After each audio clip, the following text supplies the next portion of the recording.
Man, we have had the hottest, driest spring and summer since I returned to the farm over 7 years ago.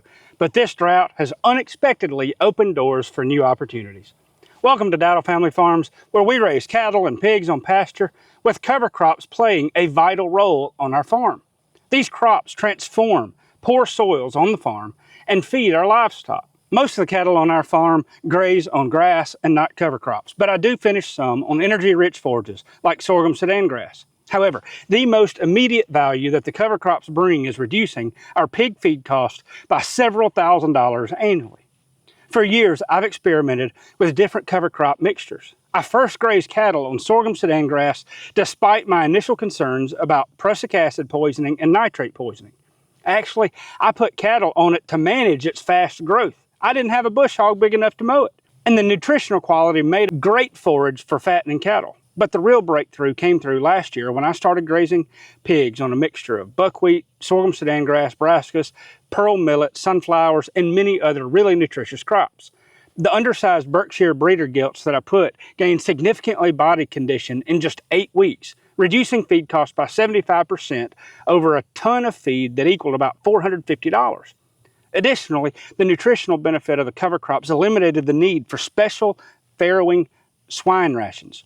When I placed the feeder pigs on cover crop mix, I saved about $1,000 and 2.5 tons of feed. They performed beautifully, but I needed even more nutritious cover crops. In fact, this spring, I grazed our feeder pigs on overwintered cover crops, cool season crops that are very nutritious, and saved several $1,000s. However, the challenge was maintaining a year-round supply of feed, as I could only rely on cover crops from February to April and June to July based on my experience last year. In January, I invested in a lightweight no-till drill to boost planting efficiency.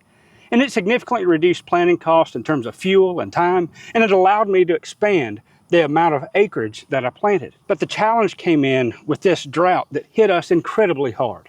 Under normal spring conditions, the no-till drill would have performed beautifully, but the weather presented unique challenges. My LMC Ag no-till drill is designed for small acreages, small tractors, but it's cost effective. But it has two main drawbacks. It doesn't cover seeds very well, and its lightweight design struggles to penetrate dry soil. So in drier conditions like these that I've experienced the last few weeks, the drill couldn't punch through deeply enough into my hard clay soils to find moisture, leaving many seeds exposed. Further, my diverse cover crop mix, including buckwheat, forage brassicas, sunflowers, chicory, forage soybeans, cowpeas, clovers, and all struggled to germinate due to the dry conditions. Some seeds germinated sporadically while others remained on top of the surface, vulnerable to birds. This was especially frustrating because the cover crop mix that I plant for pigs is significantly more expensive, costing about $75 to $100 per acre compared to the $25 to $40 per acre for cattle forage. The financial loss and the increased feed costs were pretty substantial for my small farm, but the investment in cover crops failed to yield the expected result. In the middle of the struggle, though, one bright spot emerged: sorghum Sudan grass. Despite the hit-or-miss performance of other cover crops, the 15 acres of sorghum Sudan grass that I planted over on that side of the farm thrived on just 0.6 of an inch of rain, especially pasture that had been the worst performer over the last 10 years. It was beautifully initially. I was hesitant to graze it due to the risk of prussic acid during drought, which can cause cyanide poisoning in cattle. However, it was growing so well that I decided to graze it. And what I learned was invaluable. While other plants suffer in drought, sorghum Sudan grass thrives. It provided much needed forage for the cows at a real critical time of the year. Now, I've talked to several nearby producers that had to feed hay in June and July due to low grass production because of the dry weather. But my thriving sorghum Sudan grass saved us from this expense.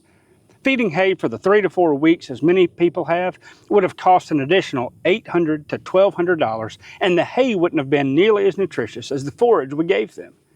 Now, in the pastured pigs, sorghum Sudan grass and a few forage soybeans performed quite well. And while they didn't significantly reduce my feed cost, they did improve the quality of the pork and the soil health. But they were sporadic in germination and growth. But otherwise, things were looking quite grim.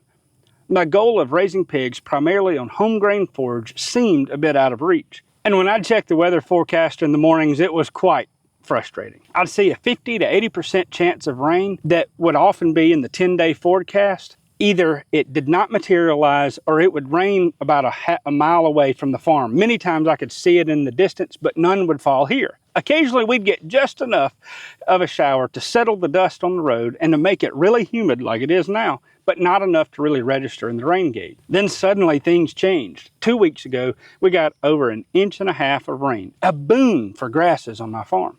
In fact, we had to mow some of the sorghum Sudan grass that grew so fast right over here because we couldn't graze it in time. It was going to seed like this behind me, and if I don't graze this forage very well, I'm going to have to mow it too. But we got 3 inches of rain that soaked into our clay soils better than if it had rained all at once. This was followed by another 3 inches of rain that filled our ponds. Now we should have enough soil moisture in the sorghum Sudan grass to perform well for the rest of the summer until frost, even if we don't get any more rain. And this is excellent news for the cattle, as we anticipate 2 more grazings out of it at least. Additionally, because of the late summer rain, we should have enough sorghum Sudan grass forage to use as standing forage over the winter that should reduce or eliminate our hay cost if we are able to manage it pretty well. Now, this rain came at a really unusual time of the year for us. Usually July and August are hot and dry, and cool season crops are typically the most nutritious for the pigs. But I don't have the soil moisture for them to thrive until November or December plantings. And even though these cool season crops will germinate in November and December, they go pretty slowly until March. What this means is that I can graze them in March and April, but I have to feed a lot of pigs over the winter.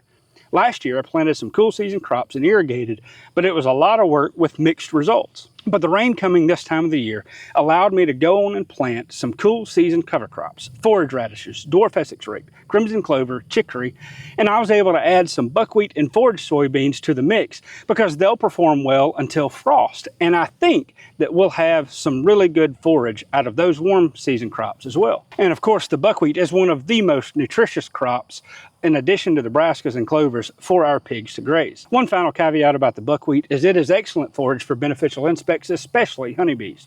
Now, we have a couple dozen honeybee hives out here on the farm, and August and September historically tend to be a time of the year where there's very little forage available for them depending on the weather. Usually planting 10 to 20 acres of buckwheat isn't going to matter much in terms of honey production. However, this time of the year, it will boost the bees' ability to forage because there isn't much always blooming. If we have a lot of goldenrod, though, they may not forage on it. This experience has taught me invaluable lessons about planting, diversification, and resilience. The drought forced me to think creatively and seek new solutions, setting me up for future success this fall. It's easy to just sit around and complain about circumstances beyond our control, like the weather. But each of these problems offers more opportunities to learn, to try new things, to grow, and to move forward. Even the most challenging times can lead to unexpected opportunities if we take advantage of them. As I move forward, I'm excited about the benefits that we'll see of the hard work. I'm excited to see how the cool season cover crops will grow planted this early in the year. Most importantly, I'll be able to implement new things as I learn from this experience and the long-term plan that helps me meet the farm's goals. Flexibility in farming is imperative. I'm kind of curious, have you ever faced a challenge that turned into an unexpected blessing or opportunity? Share your story in the comments. I'd love to know. If you found some value in this video, do me a favor and share it with others that you think may benefit as well. Until next time, take care and look for opportunities to learn and grow no matter how difficult your circumstances may be.